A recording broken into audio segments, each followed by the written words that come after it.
I'm a university professor, and my daughter goes to a daycare that is established to take care of the staff's and the professor's children.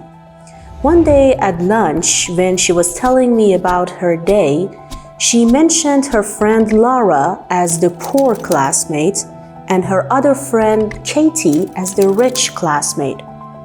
I was surprised because I knew that all of the families who send their children to that daycare are fairly well off. After asking her a few more questions, I realized that in her mind, if her friends' parents are doctors or professors, she assumes they are rich, and if they are students or staff members, she assumes they are poor.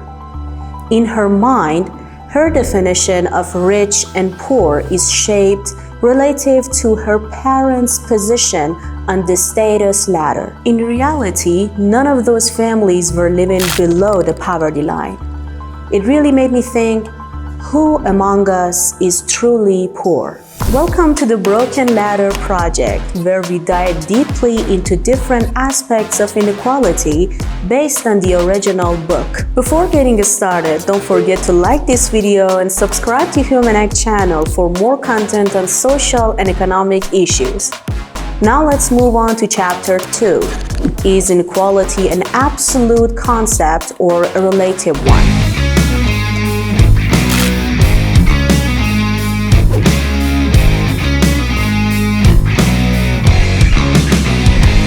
Let me read this for you.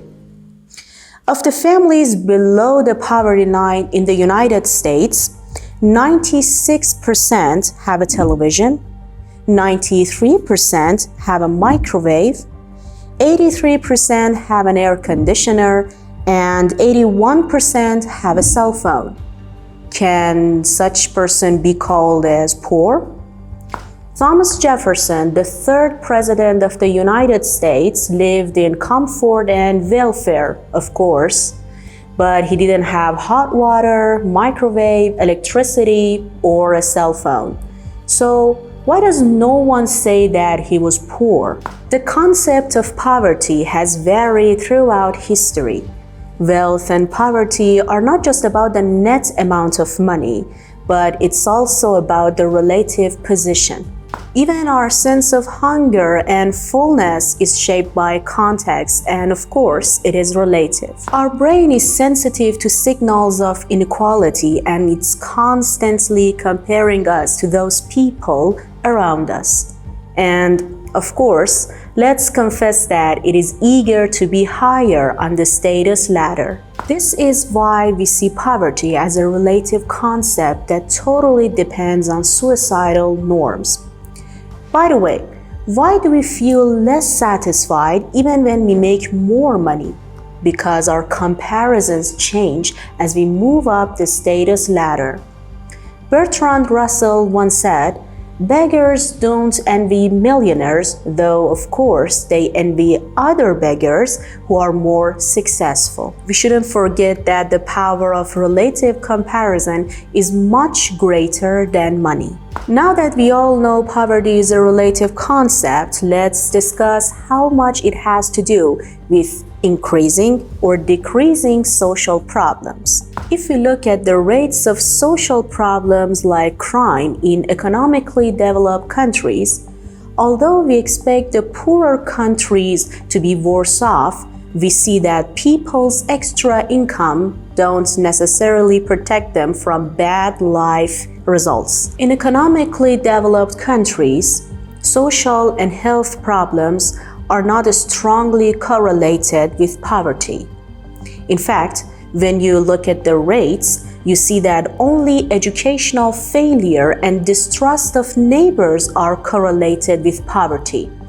This is when inequality comes in. Now, if we look at countries in terms of inequality, we see a logical pattern. There is a strong correlation between income inequality and social and health problems.